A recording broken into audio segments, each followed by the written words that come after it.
constituents to assure them that they will not have to pay any more for this investment fund masquerading as a public service? I thank her for her question. She puts her finger on the issue here, and as I said in my statement, there are three principal reasons that I have sent to Ofwat my early concerns about this proposal, and one of those reasons is delays of the investment that we need to ensure that there are improvements to environmental performance, which I know is an issue of concern across the House, and I don't want to see customers pick up the tab for that delay either. Jeremy Corbyn. Mr. Speaker, isn't it clear that 30 years of the regulatory system has absolutely failed in the face of the greed and incompetence and profit-taking of Thames Water? And surely to goodness it is time that Thames Water stopped being allowed to continue with this disastrous policy, was brought into public ownership, and a public ownership with a difference that includes local authorities, local communities, the workforce rather than the directors who do know something about water delivery, so we can have efficient supply, an end to the flooding that happens in my constituency and others, and the abominable pollution of the Thames and the seas all around this country caused by the greed of the directors of Thames Water. I don't always agree with the right honourable gentleman, but can I say on this issue that I agree with him that there's been real regulatory failure here. There's been a failure of the regulators, a failure of the regulation itself, the Conservative decision to cut the enforcement budget of the Environment Agency, a shift towards self-monitoring, which essentially was water companies monitoring their own homework. It's basically like telling Ofsted not to visit any schools. I mean, that was the equivalent of the regime that we saw under the Conservatives. And he's right to say that customers and the environment need to be at the heart of the solution to this. Thank you, Mr. Speaker. We all have these examples of Thames Water letting our residents down. Just last week I heard from one of my farmers who's had Thames Water discharging raw sewage into the ditch next to his fields. It's flooded his fields and contaminated the land, and it's no longer in use. So I welcome the progress from the Secretary of State, but as she acknowledges, more may well be needed. If so, can she reassure my constituents that she will always put the interests of consumers, the environment and also public health first ahead of the interests of investors? Absolutely, I couldn't agree with her more. As I said in my statement, customers are front and centre of my consideration of this issue, and you know, it's completely unacceptable that farmers are also suffering the consequences of the raw sewage crisis that we've got in our country, and they shouldn't be having their land contaminated. That is their livelihood, and it takes a great deal of work and cost in order to decontaminate that land. Dr. Ben Spencer. Thank you, Mr. Speaker. Will she guarantee that no taxpayer money will be used to bail out Thames Water or its shareholders? Minister. Well, we have to see. So I have sent a letter to express my early concerns about this situation, and we remain, as a government, open to all eventualities. If there was a special administration regime, which I know some people are calling for, then obviously the government would be financing a special administrator to run this company. That would have to happen because we would have to have continuity of service. If he doesn't want that to happen, he has to suggest an alternative. Thank you, Mr. Speaker, and could I thank the Secretary of State for her statement and also for the robust way that she's standing up for residents and for the environment on this very important issue. My constituents are appalled by the sewage pollution in the River Thames, and they are also appalled by the poor quality of customer service offered by Thames Water. We've had numerous breaks in supply, other issues. We had an issue with subsidence, which closed the road in Reading as well. So can she tell me more about the process that we follow by Ofwat and the action she'll take through the Clean Water Bill? I thank him for his question. And on the Clean Water Bill, the bill will introduce a supervisory regime whereby the new regulator that has more teeth will have a team of people for each and every water company, really getting a grip on the performance of each water company and holding that company to account. What we've seen up until now. As I said to the right honourable gentleman, the member for Islington North, is this shift we saw 15 years ago towards a system where companies were basically marking their own homework. That cannot be right. That is not a that is not a proper regulatory system. That is just laissez-faire and letting companies get away with the sorts of pollution incidents that we've seen.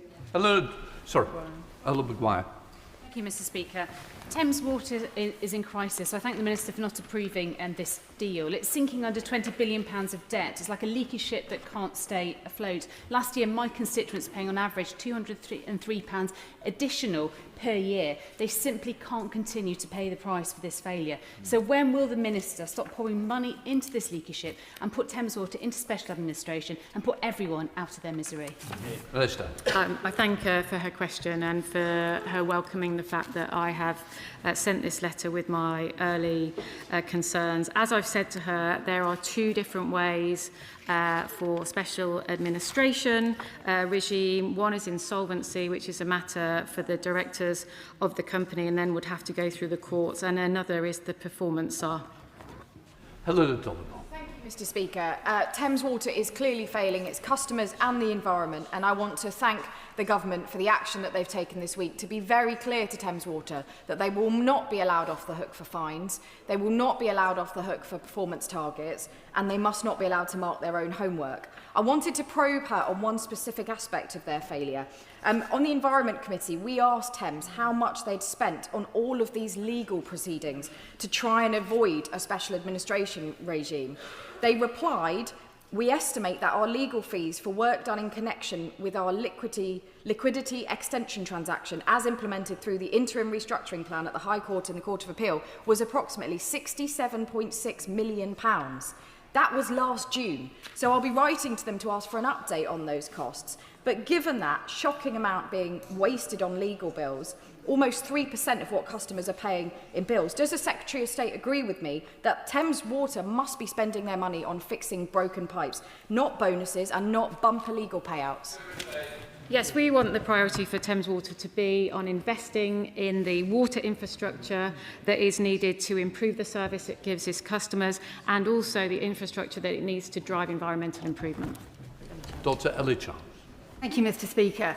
As the Secretary of State has pointed out, Thames Water has 16 million customers. It doesn't serve them, it fails them. 16 million is nearly a quarter of the entire UK population, and they don't get any choice. This is a natural monopoly. We're all stuck with the water company that supposedly serves the area we live in. But what do customers get? Bills going up through the roof, pollution in our rivers and our seas, infrastructure crumbling. Now, the Secretary of State has nodded towards special administration in her statement, which would be an improvement on the status quo, but isn't it time to come clean with the British people, admit the failed privatisation experiment has totally failed, and to take this struggling, failing company back into public ownership where it belongs? I thank her for her question, and she is right to point out that these are natural monopolies and there is no competition. I don't think nationalisation is a silver bullet in this regard, and I just would point out to her that there are big fiscal pressures that the government is facing with regard to all sorts of other areas, but obviously we stand ready for all eventualities. It's Waller. Thank you, Mr. Speaker. Thames Water was responsible for a third of all major pollution incidents in 2025. Now their creditors want to jack up my constituents' bills, delay improvements to infrastructure and dodge future fines. My constituents are being failed. So can I welcome the action the Secretary of State has taken today, but urge her to go even further and put Thames Water under special measures? So State. I thank him for his question, and it's because of the delays that I'm concerned about to improvements in infrastructure, to environmental improvements, that I have sent this letter to Ofwat. But can I just reassure him on one point? Certainly, in my consideration, I have never even considered the idea that the Environment Agency would let this company off any fines. The Environment Agency will continue to perform their duties in holding water companies to account, Thames Water and all other water companies to account, and enforce against them should they breach their statutory obligations. Monica Hardy. Thank you, Mr. Speaker. My constituents in Esher and Walton are facing an average water bill of £658 per year, and yet Thames Water continues to fail them. Sewage is poured into the River Mole, which runs through my constituency. The wreck next to the Esher treatment works, where children play, has had sewage in it. And I told the House last week that there was sewage outside the local primary school in Thames Ditton, as well as the middle of the village. So will the government get a grip on this regulatory and state failure and put that company into special administration and create a public interest company that serves my constituents properly? Yeah. I thank her for her question, and I'm really sorry to hear about the sewage incident outside a local primary school. If she wanted to take that up with me separately, I'm happy to follow that up with her. The government is concerned about the underperformance of this company, which is why I have expressed early concerns about this proposal. And she is right to say that we need to get a solution here that delivers for customers and the environment. Justine. Thank you very much, Mr. Speaker. My residents are rightly angry that Thames Water has discharged hundreds of hours of sewage into the River Stort, one of our rare and precious chalk streams. I've raised it in this House before, and Thames Water have told me that their improvement plan won't be in place until 2028. That's clearly not good enough. So does the Secretary of State agree with me that this is the latest in a litany of failures by Thames Water? And what assurances will she give my constituents that she will ensure that the need to protect our precious chalk streams will be a priority consideration in the future of Thames Water?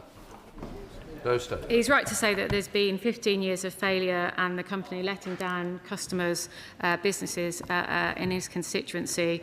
Can I just say to him that absolutely, as a member in the Chilterns, representing a constituency in the Chilterns, chalk streams are an absolute priority for me as Environment Secretary. Ollie Glover. Thank you, Mr. Speaker. The government has been very clear in its support for Thames Water's proposed £5.7 billion Whitehorse Reservoir in Oxfordshire. Given that Thames Water may run out of money within months, what assessment has the Secretary of State made of the risk that a collapse could lead to the government having to bear the cost of that reservoir? I thank him for that question. As a country, we have failed to build a reservoir for 30 years. That cannot be right. With regard to the specific reservoir that he speaks about, we will have to look at the details, but as it stands, the company is ongoing. It's a solvent company, and it should continue to complete the projects that it started. Chris Vance.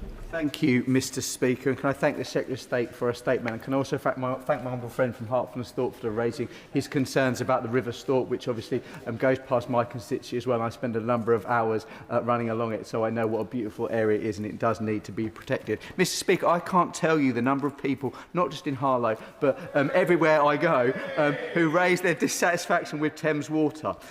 I thank the Secretary of State for what she's doing to raise standards, but I am dubious that Thames Water will be able to reach those high standards. If they do not, what is she going to do? Because I know that people in Harlow do not want us to be propping up a company that puts their failures, makes their failures hit the pockets of people. I'd like to thank my honourable friend for Harlow for conveying the concerns of his constituents. Did you say Minister for Harlow? Right. Okay. I didn't quite know that we created that position. But can I just thank him for what he said? The government is prepared for all eventualities, and can I just reassure him that whatever happens, the government will ensure continuity of service for his constituents with regard to water supply and wastewater services. I'm going to take those who just got Thames Water. So, Clive Jones, I think you're Thames Water. Thank you very much, Mr. Speaker. Residents in Wokingham have endured years of sewage dumping by Thames Water and ever-rising bills, while stakeholders line their pockets.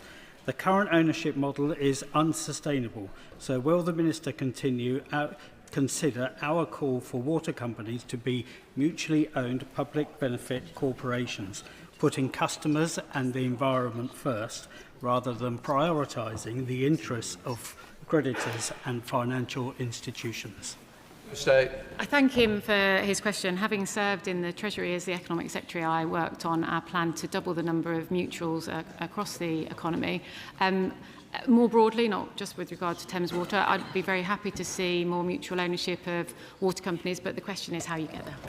President Mr. Speaker, the Secretary of State has made absolutely the right decision in seeking to protect bill payers and opposing giving Thames Water a free pass to continue polluting our rivers. The thousands of hours of sewage spills into chalk streams and their tributaries across North East Hertfordshire that Thames Water have continued to oversee are unforgivable, if not technically illegal. Thames Water are failing in practically every possible way. The level of incompetence is staggering, given they have 16 million captive customers. My constituents aren't interested in seeing them being given any more chances, so will the Secretary of State put an end to this unholy mess and rid us of this frank... What's the honourable member doing? Come on, Chris, you should know better than anybody. Rid us of this frankly parasitic company once and for all. I thank my honourable friend for his question, and thank him also for mentioning chalk streams, which, like our other honourable friend, is something close to my heart, given the chalk streams in my own constituency. He's right to say that this is the biggest water company in the country, 16 million.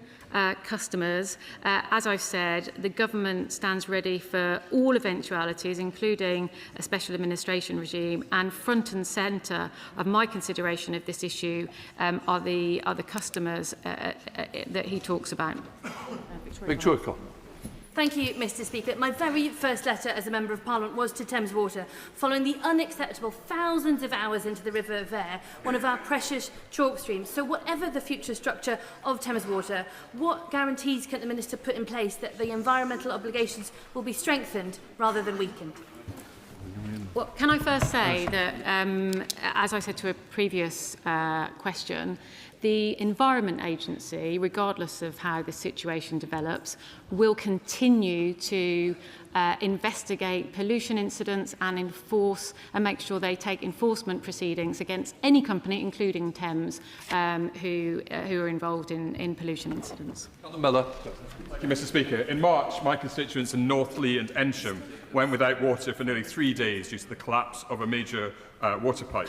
They're angry that 1/3 of their bills go towards Thames Water's ballooning debt and to paying voucher funds like Elliott Associates instead of maintaining and replacing ageing infrastructure.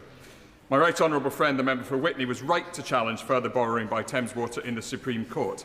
Does the Secretary of State now agree with Liberal Democrats that Thames Water's financial model is broken?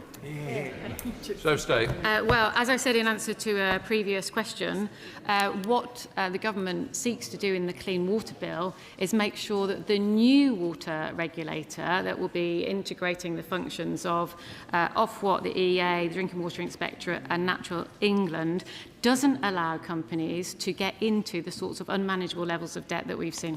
Final question, Charlie Menal. Thank you, Mr. Speaker. It's clear that the Creditors Consortium has material influence over Thames Water, as the consortium is funding the company and bilaterally negotiating with the government. Material influence means the consortium meets the defined criteria of being an ultimate controller. Will the Secretary of State now finally acknowledge this fact and work with Ofwat to enforce it? Well, can I just say that we are working closely with Ofwat. Ofwat have been talking to this consortium of investors for 2 years. The government has, through my officials, been in discussions with the consortium alongside Ofwat since November. I want to thank all the officials actually who've been involved in these discussions. We need to make sure that we find a way forward that puts customers and environment at its heart. Right, that completes Secretary of State's statement. We're now going to go to the personal statement. Right Honourable John Healey. With your permission, Mr. Speaker, I'd like to make a personal statement on my resignation as the UK Defence Secretary. Many in the media have pressed me to say more since Thursday, but I'm a proud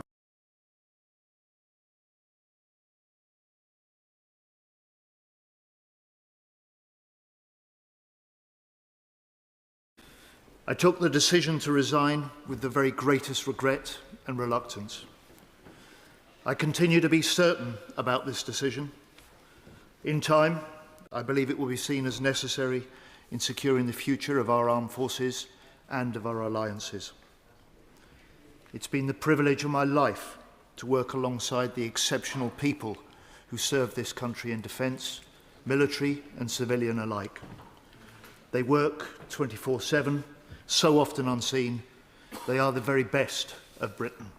Yeah. They and the new Defence Secretary have my fullest support. Yeah. Mr. Speaker, I've been a Labour MP for nearly 30 years, a Labour member for 45 years, a trade unionist for longer still. It is my family, literally. Jackie, my wife, worked for Labour HQ. We met at a union conference. 2 weeks later, we were engaged. We only ever wanted...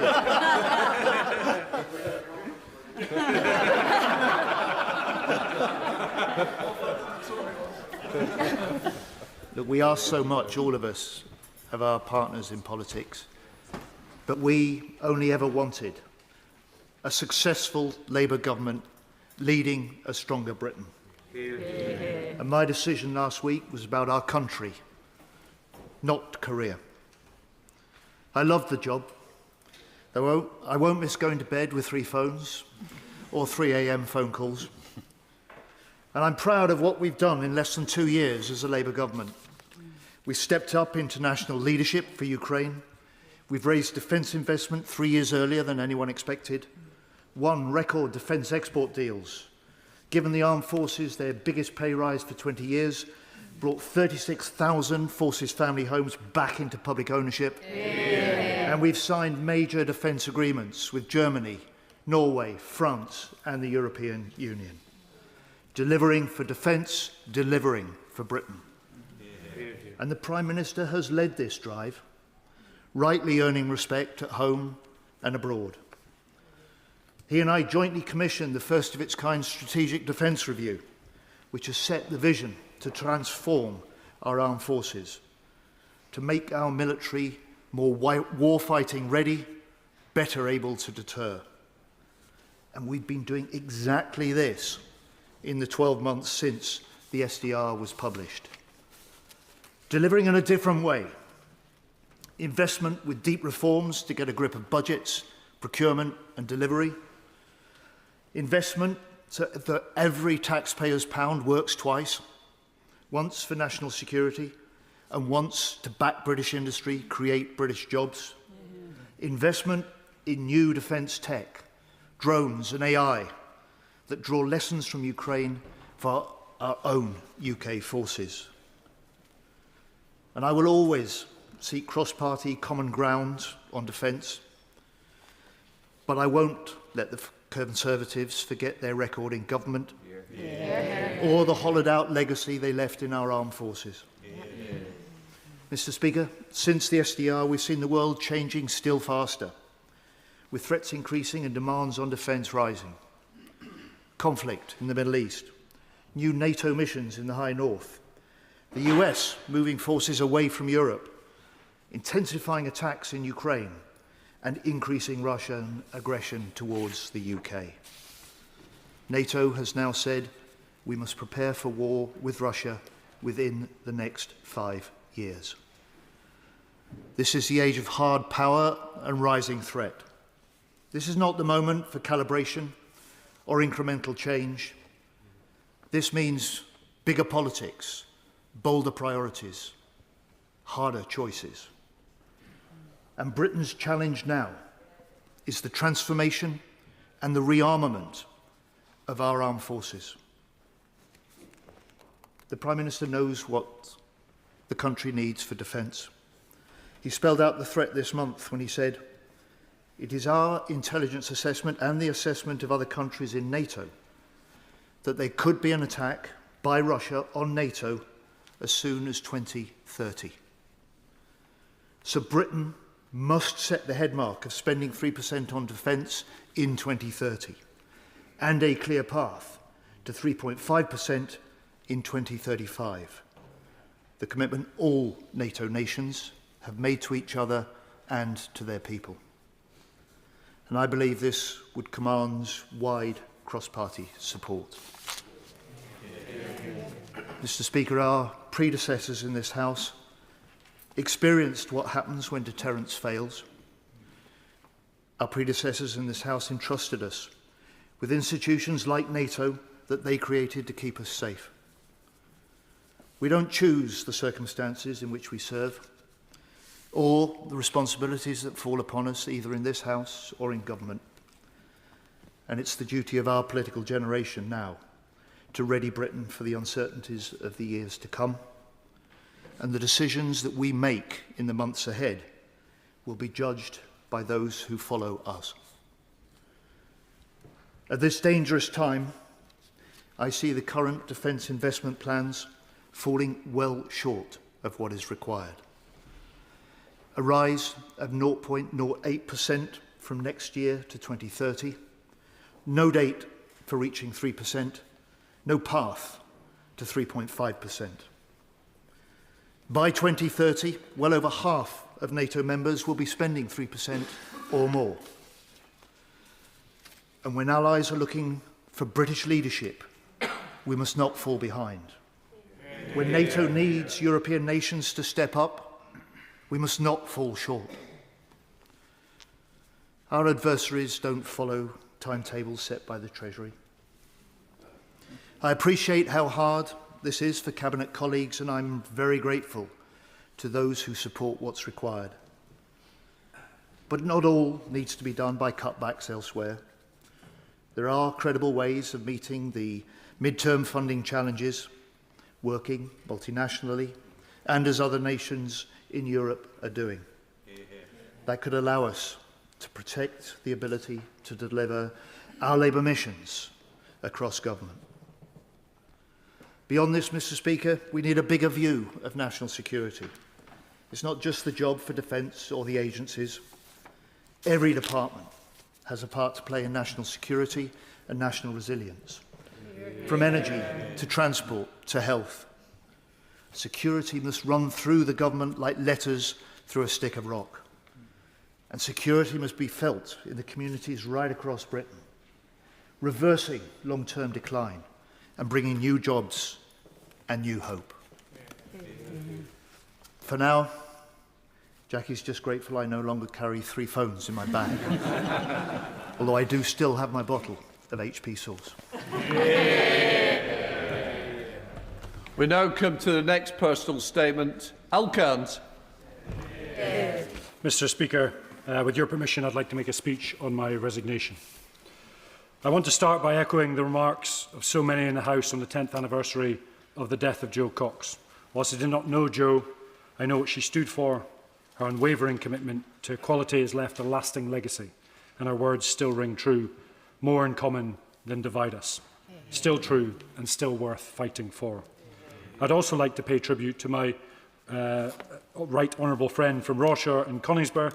This is the second time I have followed you this week, and it's a privilege to do so. Last week I resigned as a Minister for the Armed Forces. It was an exceptionally difficult decision. I've never quit anything in my life, and my mother will confirm that. She tried to get me to quit the Marines for 24 years, but she failed many times.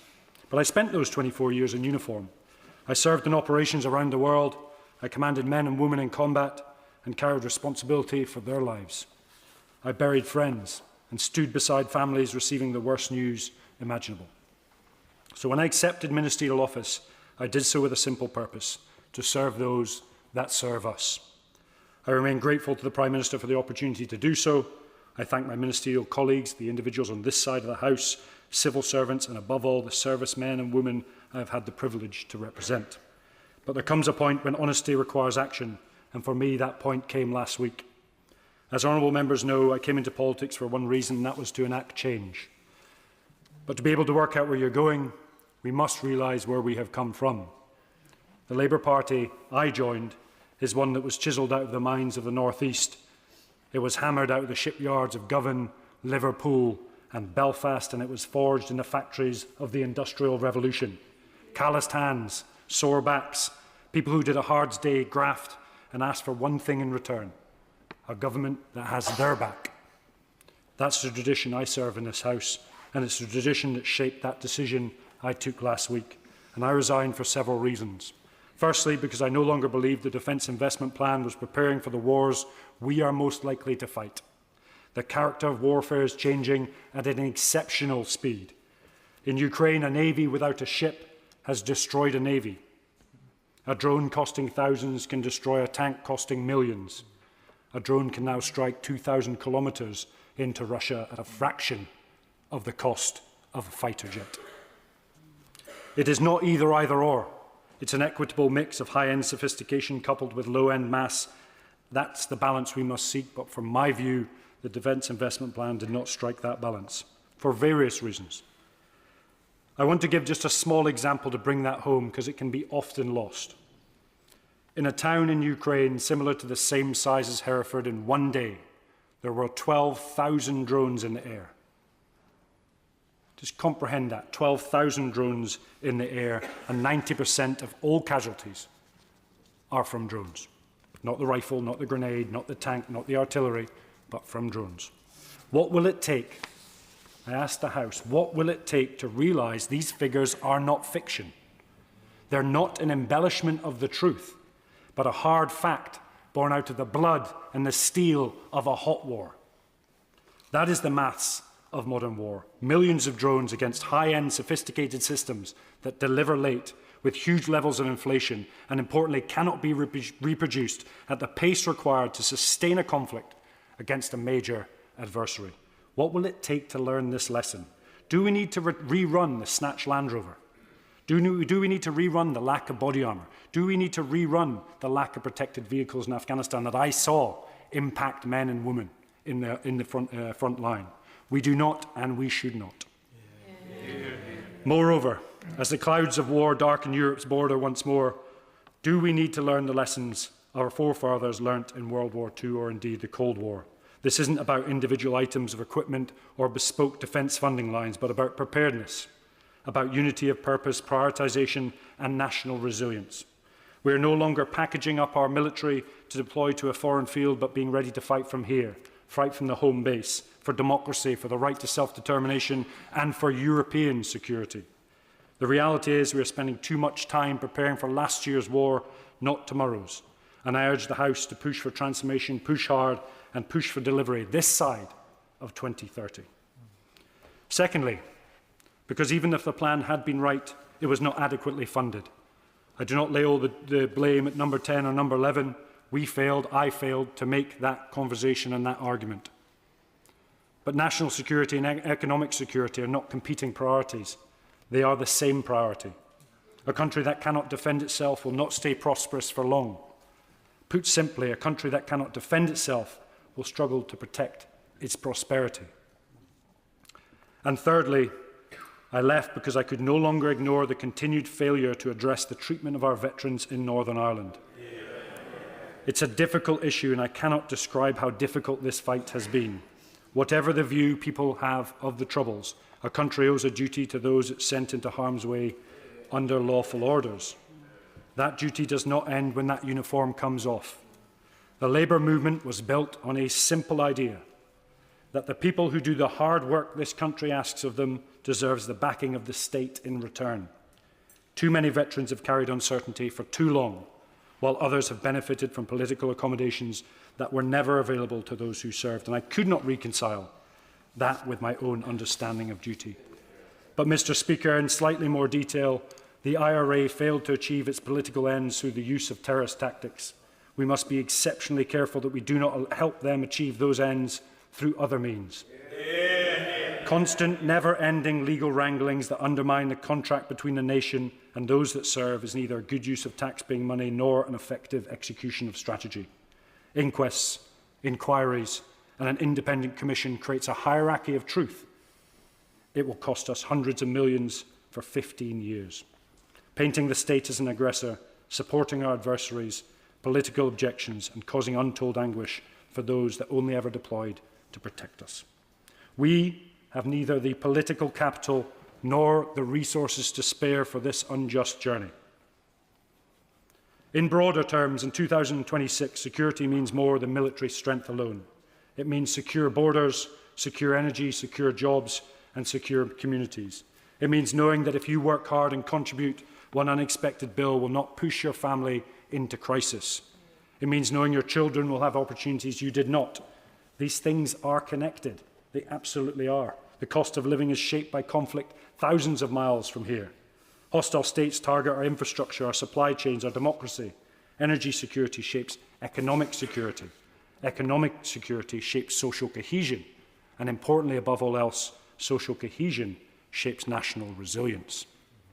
The old line between domestic policy and national security is breaking down in front of us. But, Mr. Speaker, our history points the way. In 1945, Britain was exhausted. We were in debt. Our cities had been bombed. Rationing went on for years, and yet Attlee's government did not conclude that Britain could afford one priority. It built the NHS. It expanded the welfare state. It invested in housing. And it took the decision that Britain would become a nuclear power. Those decisions came from the same understanding of what this government for, what Labour is for. A country worth defending should look after its people. A country that wants to look after its people must be secure enough to do so. That is the Labour tradition. It is also, I would argue, the British tradition at its very best. But somewhere along the way, we have stopped thinking like that. We begin treating defence, growth, energy, public services and social mobility as separate conversations. They are not. They are different parts of the same challenge. Whether Britain can still provide security, opportunity and resilience for its people in a more dangerous world. That is why I ultimately concluded I could no longer remain in government. The issue was never simply a defence budget. It is whether government was moving with the urgency the moment demands. We know nearly 1 million young people outside education, employment or training. We know poor mental health costs this country hundreds of billions. We know our armed forces needs modernising. We know our adversaries are becoming more aggressive. We know our energy system remains exposed. We inherited a mess, but the population is fed up of pointing the finger. They're looking to us for courage, clarity and conviction to make the changes at scale and, importantly, the speed that the nation requires. But, Mr. Speaker, I've seen what our country can do. I've seen it in uniform. I've seen it in the communities across the nation. I've seen it on these benches where we are at our very best. The talent, the ideas, the passion, the courage, it's all here. Indeed, we have it all. I resign because I believe Britain and this Labour government can deliver. I believe we can think longer term. I believe we can act earlier. And I believe we can once again build a country that provides security in the broadest sense of the word. Security for our nation, security for our communities, security for our working families, security for the next generation. That is the debate I'm confident this resignation has started. Thank you. Yeah. We'll let the front benches change over.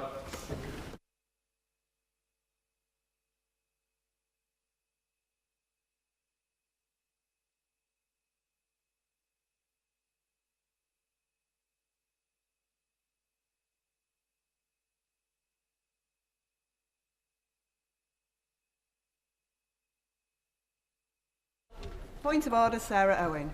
Thank you, Madam Deputy Speaker. In February, the Women and Equality Select Committee concluded an inquiry into the health impacts of breast implants and harmful cosmetic procedures. We sent our report to the Department of Health for their response on the 18th of February, expecting a response on the 18th of April. We're 4 months on from sending that report. The official response is now over 2 months overdue, and we are still waiting on government. Madam Deputy Speaker, I seek your guidance on what we can do to address this grave delay, which is a significant disrespect not just to my committee members and to the House of Commons staff who worked on the report, but to the victims of harmful cosmetic procedures. People like Sasha, who nearly died, who gave brave, vulnerable testimony publicly, only to be ignored by the Department of Health and ministers. I'm grateful for the honourable member for giving notice of her point of order. There is a long-standing and well-understood convention that the government responds to select committee reports within 2 months. Where that is not possible, the Department should engage with the committee to explain why.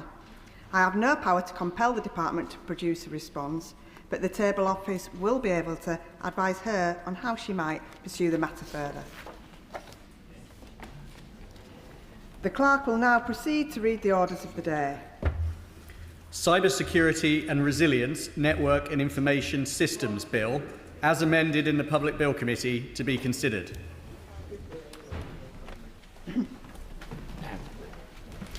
We'll begin with new clause 2, with which it will be convenient to consider all of the new clauses and amendments as listed on the selection paper.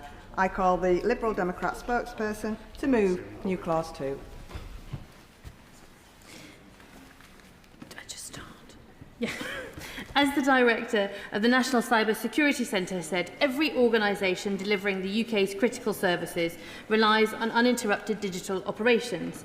And disruptions to these operations are not simply an IT issue, it's a national resilience issue.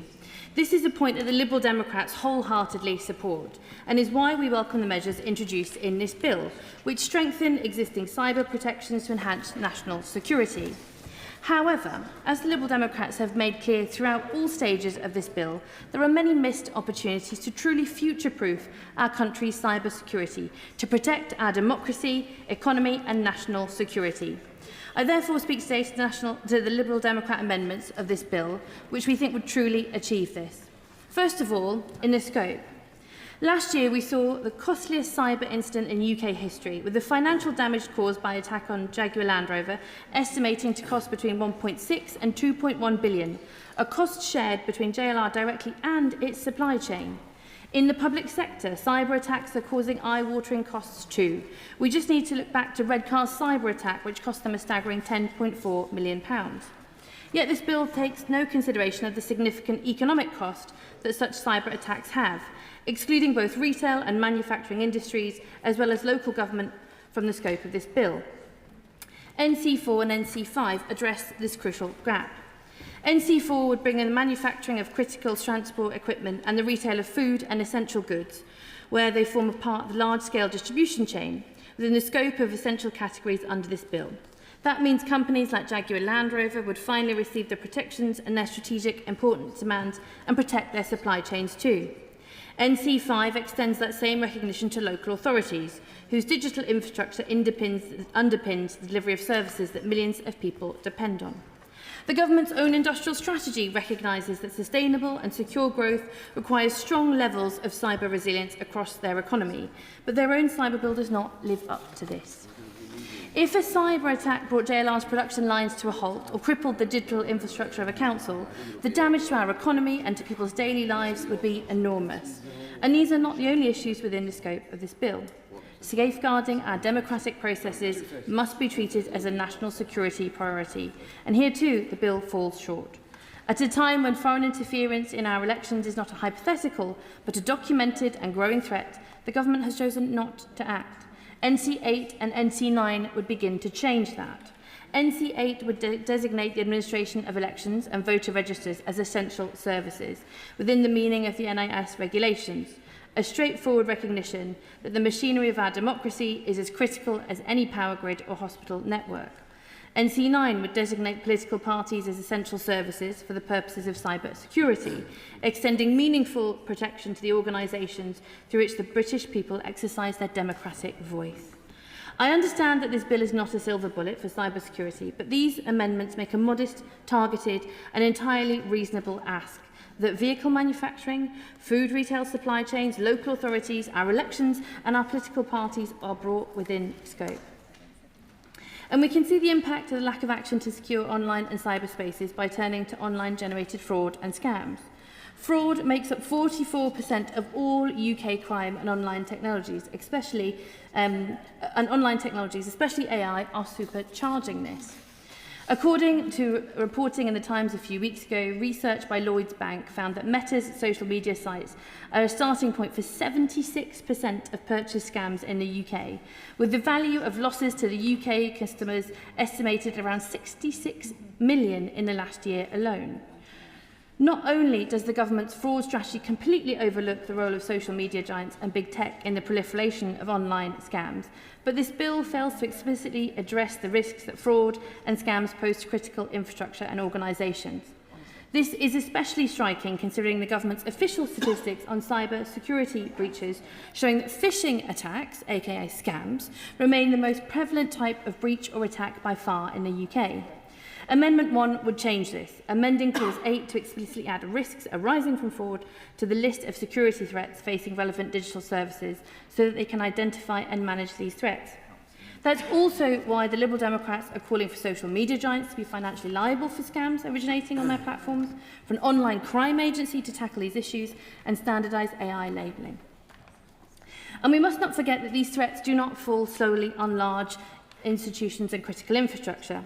Small and medium-sized enterprises are on the front line of cyber crime, disproportionately targeted and too often without the resources or expertise to defend themselves. Many of the businesses caught up in the supply chains of our critical industries and exposed to the fraud and cyber risks I've described are SMEs, and yet there are no provisions in this bill to help potentially under-resourced SMEs cope with the increasing threat of cyber attacks. NC2 would require the establishment of a dedicated cyber security support services for those businesses. For the Liberal Democrats, backing British small businesses means making sure they are not left to face these threats alone. The Liberal Democrats have also tabled a series of further measures that would make this legislation fit for purpose over the long term. A law is only as good as its enforcement, which is why we're pressing for board levels of accountability for cyber resilience under NC10, regular proportionate testing of systems under NC11, and more frequent government reporting every 3 years rather than 5 under Amendment 2. Last week at London Tech Week, when surrounded by experts across the industry, one thing became clear. We think technology is moving quickly now, but with the growth and development of AI, Madam Deputy Speaker, this is the slowest we will ever see change happen again. And that is why we need this framework to evolve, which means reviewing the security risks posed by foreign-linked critical suppliers under NC3, modernising the outdated Computer Misuse Act under NC6, and assessing whether regulators have the resources they actually need to do their job under NC7. These are not radical tasks. They are basic conditions for a cyber security regime that works today and will continue in the future. But there is one amendment that cuts to the heart of this bill and what that should be about. One that asks the fundamental question about Britain's place in a contested digital world. It is the question of digital sovereignty.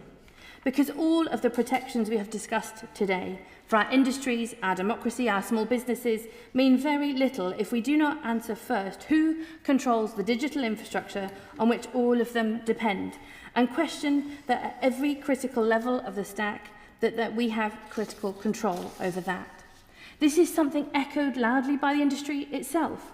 A study by CIVO, a UK sovereign cloud provider, found that 83% of IT decision makers in the country worry about the impact of geopolitical developments on their data sovereignty. And when you look at the numbers, it is not hard to see why. Around 55% of central government organisations report that over 60% of their estate is on the cloud, and the vast majority of that is with just 2 providers, both of them American.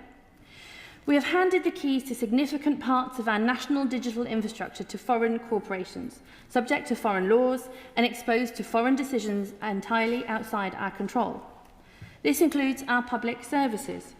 The Liberal Democrats are alarmed at the NHS's growing reliance on complex, opaque digital systems set up by Palantir. With Palantir's background in security and surveillance, that marks a divergence from the traditional relationship between the NHS and firms with specialised medical knowledge. And the procurement process for the federated data platform awarded to Palantir in 2023 is worryingly opaque.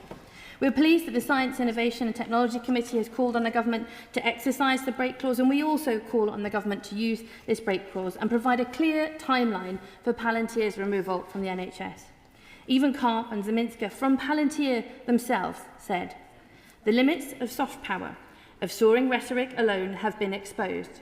The ability of free and democratic societies to prevail requires something more than moral appeal. It requires hard power. And hard power in this century will be built on software." Now, just look at Anthropic. Last week, they launched their new AI model, Claude Fable 5. Almost as soon as it was launched, the US government intervened, shutting it down for foreign nationals, both inside and outside the country. Let me put that more clearly. Anthropic closed access to its tools under direction of the US government. This is a wake-up call. The reliance on the technology that fuels our economy and underpins our services shows we desperately need a sovereign digital strategy. Fable 5 may have just been a feature that only launched for about a day, but imagine if this had been powering processes and public services when it was suddenly cut off by the US government. Crucially, this is also about backing British tech as well as working internationally. A collaborative sovereignty would make us stronger partners globally. That is why we've tabled NC13 and why we'll be urging this House to vote in favour of it today. This new clause would require the government to establish a digital sovereign strategy, one that sets out clearly how ministers will assess, manage and mitigate risk to the security and resilience of our critical systems, and one that places British tech procurement at its centre. The honourable member give way. I'm happy to give way. Thank you. I do thank you for giving way, and I recognise the importance of sovereignty, but there are real challenges. So if the member considers something like Taiwanese chips, how would we deal with their prevalence in our tech market? I thank the honourable member for his question, but I think this is why we need a strategy. We need to be clear about what priorities the government is making in terms of procurement. We've heard from the National Audit Office that it's often cost, but cost at what cost? What actually do we value when the British government are looking at their suppliers? There has to be a real strategy around that, and that conversation has to be had so that direction is clear, whether it's hardware, software. And of course, working internationally is vital, but being clear about what is important for us, especially in that tech stack, is also an important question. And that's the thing. It is about our security, resilience, but also our economy. To strengthen those developing technology as well as using technology, it's about working together internationally, knowing we have the resilience to look after and to trade our technology stack. I will give way. Thank the Honourable for giving way. And it is about our security, it is about our cyber security, it's about our resilience. It's about the fact that Belfast, for instance, within a 3-mile radius of Belfast, we have some of the best cyber security resilience in the whole of the United Kingdom. It's about that. It's about the 2,750 employers. It's about the £258 million direct GVA. So does the Honourable agree? As well, in relation to our amendments, I think we've got to also recognise that powerhouses like Belfast must be fully integrated into our national cyber strategy. Does the Honourable agree with that? And will she put on record that that's the sort of things we should be aiming for? I thank the honourable member for his intervention. And absolutely, this is the thing. Across the United Kingdom, including in Northern Ireland, there are incredible tech firms and British tech firms, many who have said to me that we are they're procured by other governments and around Europe, around the world, but yet they find their own British government is not using their services or getting the value out of that British technology here, developing our skills, jobs. So absolutely agree with that. We also welcomed the government's hardware strategy announced last week, which at least acknowledges the importance of British procurement.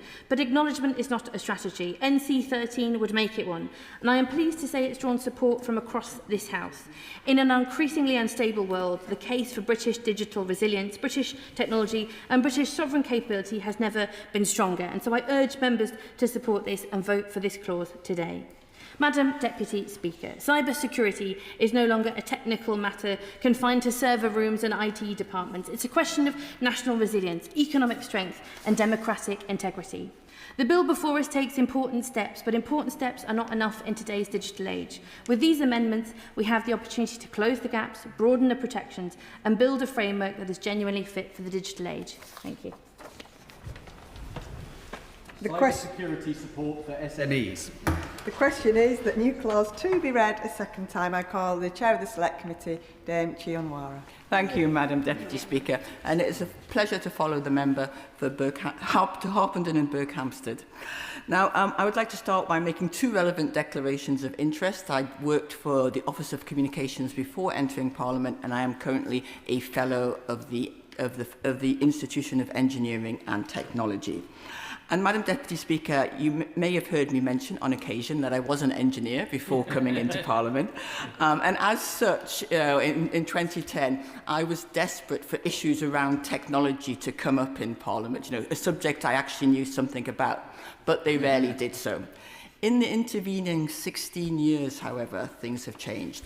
And now technology issues such as online safety, such as Wi-Fi on trains, such as sovereign technology, such as InfoWars are raised regularly.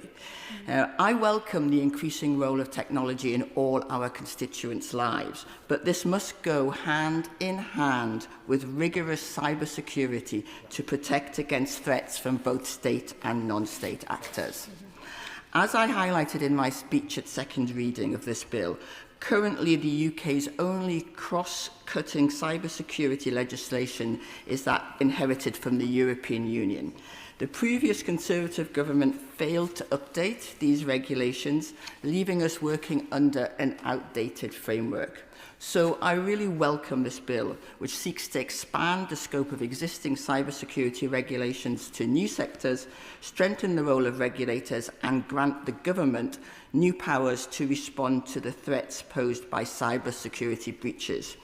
We are only as secure as our weakest link, but I'm afraid we still have a number of weak links left.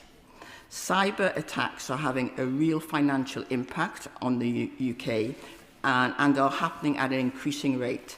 Last year, according to the Institution of Engineering and Technology, cyber attacks cost UK businesses an estimated £64 billion annually, with 37 billion in direct costs and 26 billion in indirect costs.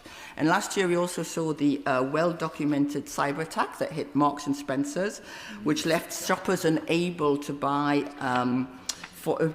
online from the company for months. The company's profits were almost wiped out, down from 390 million to 3 million for the first half of 2025. Now, as a Sparks card holder myself, I was unable to use my card for 6 months, and I fear I may have contributed to those figures. This brings me to my first amendment, New Clause 20, which seeks to designate retail businesses as an essential activity, bringing it in within scope of Part 3 of the bill. Retail is the UK's largest private sector employer. It holds large amounts of consumer data. It relies often on dated IT systems. Yet, as I noted during the bill's second reading, the existing scope of this bill would not have prevented or even impacted the attacks on Marks and Spencer or Jaguar Land Rover, despite the significant disruption they caused to our constituents and our economic activity. Indeed, in November, the Bank of England cited the cyber attack on JLR as a factor in its decision to hold interest rates. So while I do believe that the government's plan to promote the new cyber governance code of practice to improve preparedness in sectors like retail is welcome, voluntary measures alone will not deliver consistent adoption of good cyber governance across economically significant sectors such as retail.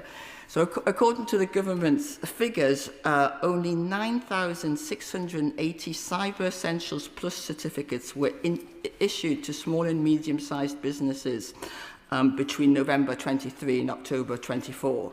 There are an estimated 6 million small and medium enterprises in the UK.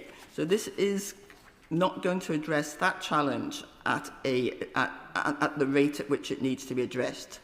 And I welcome the amendment from the opposition benches to bring retail businesses within the scope of the bill, but I am concerned that it might be too extensive in bringing small and medium-sized businesses into its remit and placing an unnecessary or a disproportionate burden on them. So the revenue threshold of £12 billion within my new Clause 20 provides the necessary specificity to ensure that only large retail businesses, including Marks and Spencer's and Jaguar Land Rover, would fall under the expanded NIS Regulations 2018. This would lead to faster incident reporting, responses and customer notification, and this would be alongside stronger powers, including to deal with non-compliance. Now, turning to my second amendment, new clause 18, and we have already heard the concentration of the UK's public sector data within a small number of US-owned providers, Amazon Web Services and Microsoft Azure specifically, presents a structural risk to national resilience. Indeed, combined, AWS and Microsoft account for 70 to 80% of the public cloud market, according to the Competition and Markets Authority. Now, part of the issue is that that figure is an estimate. You know, I have put down a series of written parliamentary questions over the last 7 years to find out just how dependent government is on AWS and Microsoft. And this data is not tracked across government. So can I ask the Minister to say how he intends to assess a threat that the government is not measuring? Now, as set out in my committee's report entitled Rewiring the State, Delivering Digital Government, our national resilience is put at risk by the strategic lock-in that these companies have in many of our public services and administrations. Major departments, including HMRC and the NHS, as we heard, are under multi-year agreements that further entrench these cloud infrastructures within the Whitehall ecosystem. Included within my committee's report was evidence we heard from the Open Cloud Coalition, who suggested that DCIT should consider a period of overcorrection, including mandatory recompetition of high-risk or large-scale contracts to break cycles of vendor lock-in. The government is rightly seeking to coordinate cloud contracting, but I believe that this should be done in a way as to ensure more, not less, competition. We would also like to see the detail of how the all-of-government cloud contract will prevent vendor lock-in, and I would like the Minister to outline his engagement with the CMA on the development of the contract. Not only does our reliance on these two cloud services raise practical issues, as seen with the AWS outage in October, but there are questions around data protection. Under the Cloud and Patriot Acts, the US government can compel US companies, including AWS and Microsoft, to hand over data if held overseas. That is in the UK. Now, I'm aware that the Minister may reference our sovereign hosting capability, Crown Hosting, but it only hosts 4% of government legacy services. Would the Minister please outline how the government intends to ensure protection that the public sector makes better use of the services provided by Crown Hosting? Could he also set out how to ensure the government's digital transformation ambitions cannot be derailed at any time by a decision based on the narrow interests of a foreign commercial or state actor? Now, the Minister may choose to argue that this is highly unlikely, but I would point him to the recent decision of the US government to withdraw access to Anthropic Fable 5 model from foreign nationals. Now to my final amendment, new clause 819, which calls on the Secretary of State to conduct a review into the risks provided by foreign state ownership or control of providers of cellular Internet of Things modules. Now, Madam Deputy Speaker, I do always like to mention that I was the first Member of Parliament to speak about the Internet of Things in my debate back in 2011. Having, as I already mentioned, worked in technology as an engineer, the threat posed by cyber attacks on the Internet of Things was very real to me from the start of my parliamentary career. Indeed, in 2017, I wrote an article highlighting the threat of cyber attacks on sex toys in a vain attempt to raise the profile of this issue. Common Internet of Things modules, or IoTs, are widely embedded across telecommunications and other critical national infrastructure, as well as in consumer products. In telecoms, SIMs underpin interoperability, monitoring, configuration, and automation in complex multi-vendor networks, including those supporting cellular IoT at scale. While SIMs do not directly control networks, dependent on foreign manufactured SIM-enabled software and tooling poses risks relating to resilience, security and sovereignty. Chinese attempts to corner the global market in SIMs could have significant national security implications.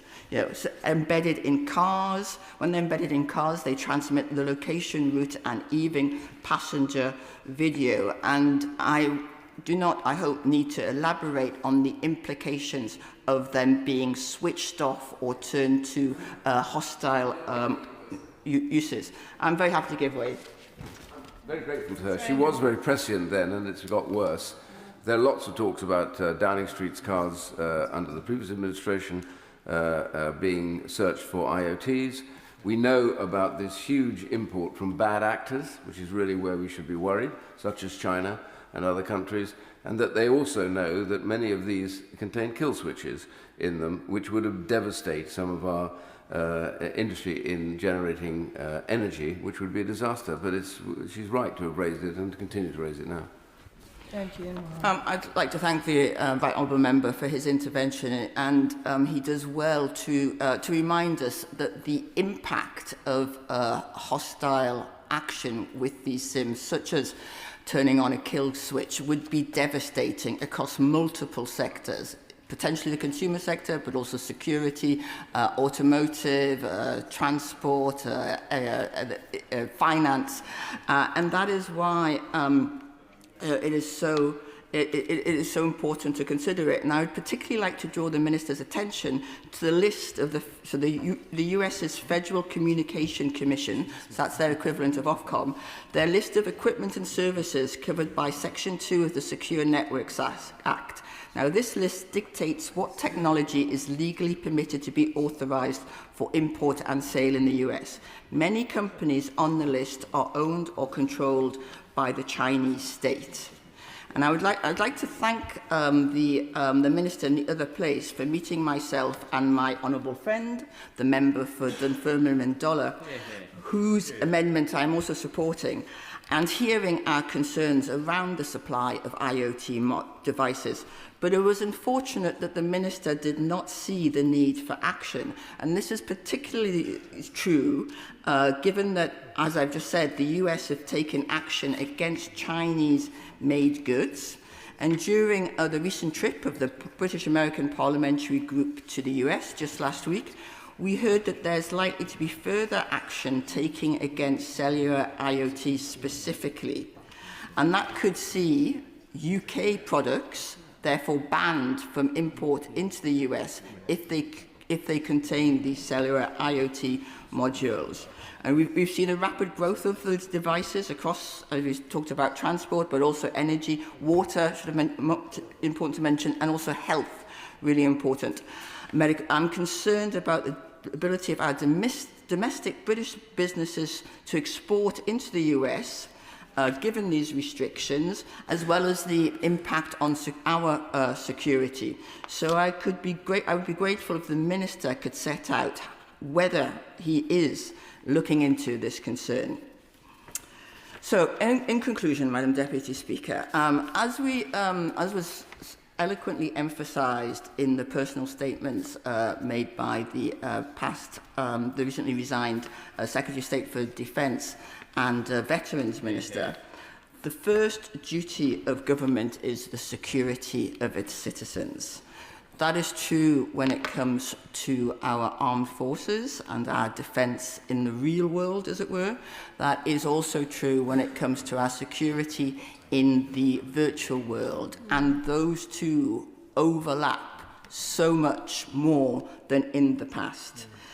I welcome this bill, but I have real concerns around the need to bring retail businesses such as M&S under within its scope.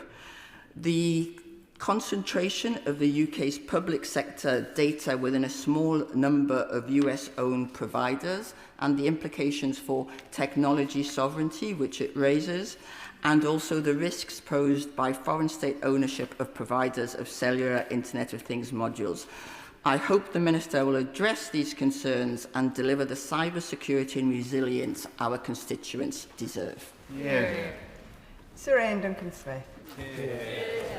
Madam Deputy Speaker, it's always a great honour to follow the Honourable Lady, who talks common sense most of the time she gets up, which may be one of the reasons why she's still on the back benches. It's not much achieved. It's not much. If we listen more to those who know something about things, we'd obviously be better off in this Parliament than talking as though we know things, which is invariably wrong. And it is the greatest threat that we face, that bad actors out there are using now this level of technology to get across countries like the UK, but other countries as well. But we somehow here, and it's not a party political point, both governments have failed to face up to this to the degree they have, which is why this bill is welcome, but it's not everything, as she says. It's because we think we can treat the bad actors as though they were normal actors in a commercial sense. But you have a country like China that is using slave labour to undercut markets, that regularly puts IoTs into cars that are manufactured and gets away with it in a way because we need them, we think, more than they need us. And that's the big problem. So she's right to raise it, and I congratulate her for yet again making an excellent speech. Now, Madam Deputy Speaker, I beg to move in due course my amendment on anti-refoulement to the Cybersecurity and Resilience Bill. The reason I do is because there is a good bill, but there are bits missing and others skated over. And I think this is one of the areas that we will come again and again to regret that we haven't done more about this, which is essentially British citizens abroad ending up under the rule of governments that do not believe in the concept of freedom in front of the law, or for that rate anyway, a fair trial as part of that process of habeas corpus, which is, as I say, an English common law right that has gone around the world. So this amendment of mine seeks data sharing with jurisdictions that cannot a fair trial should be prohibited. This maintains the current legal approach, which generally restricts sharing sensitive information outside the EU. And currently information shared of type enabled by Clause 6, which is in the bill, is prohibited outside the EU. So Clause 6 is weaker than what is going on in the European Union. And I say Clause 6 paves the way, sadly, for such sharing rather than restricting it. This amendment seeks, therefore, to prohibit information sharing to places where the Secretary of State believes that a fair trial simply cannot be obtained. It requires the Secretary of State to consult civil society, human rights experts to identify jurisdictions, universal, not just China, although China is a big player in this, where the right to a fair trial cannot be guaranteed with all decisions subject to mandatory annual reports to Parliament. And that is important. Parliament should be part of this and make decisions about whether it agrees with the government. Now, Beijing is a very good example, has frequently used seemingly legitimate criminal complaints to target dissidents. And Clause 6, if unamended, therefore raises transnational repression risks rather than solving them. The amendment is necessary, I believe, to close that loophole in the bill that currently fails to anticipate politically motivated requests from such totalitarian states. I often say that we should stop speaking about countries like China, Russia, Iran, North Korea as authoritarian states. They are not authoritarian states, they are totalitarian states. Why do I say totalitarian? Because everything in those countries is owned and run by the state. Authoritarian states are often dictatorships, etc., but they're not the same. They are brutal, nasty, but this is a complete system. And so this is about totalitarian states. And Clause 6, I'm afraid, is predicated upon helping other governments obtain justice.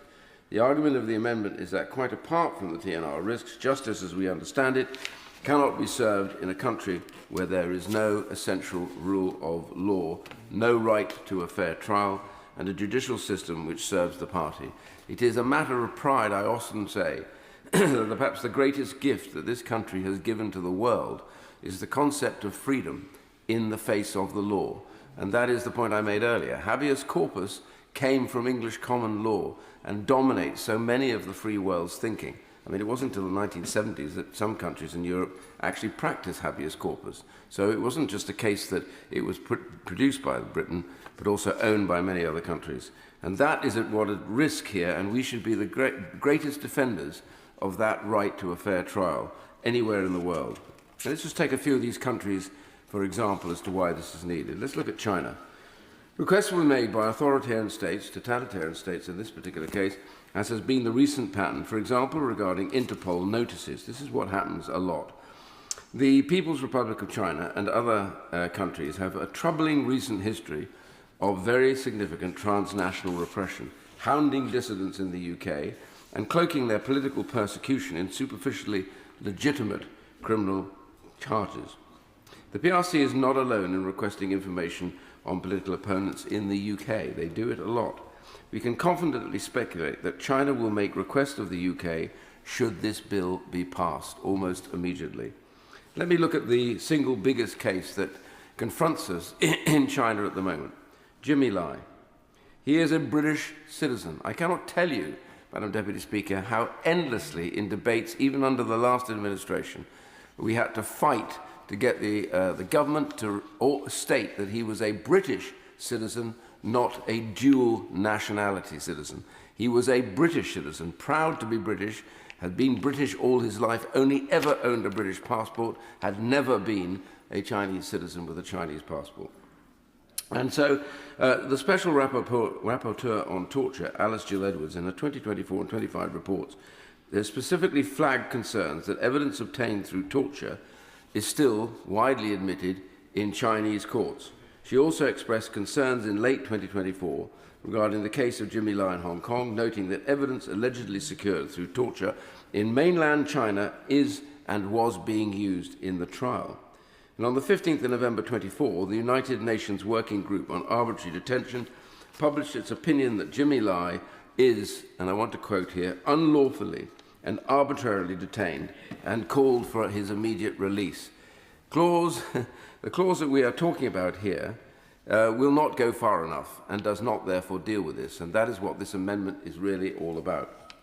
And the risk of extradition to China from safe third countries. Currently, the UK does not have a bilateral extradition treaty with the People's Republic of China and suspended its bilateral extradition treaty with Hong Kong, something that many of us were calling out for at the time in 2020. In 25, proposed changes to the Extradition Act 2003 would allow cooperation between UK and Hong Kong authorities on a case-by-case ad hoc basis. And the trouble with that is it begins to open that door. The risk of sharing NIS data is not confined to the physical removal of individuals. It also poses a profound threat to national security, the safety of the diaspora within the UK. How often have we heard about that?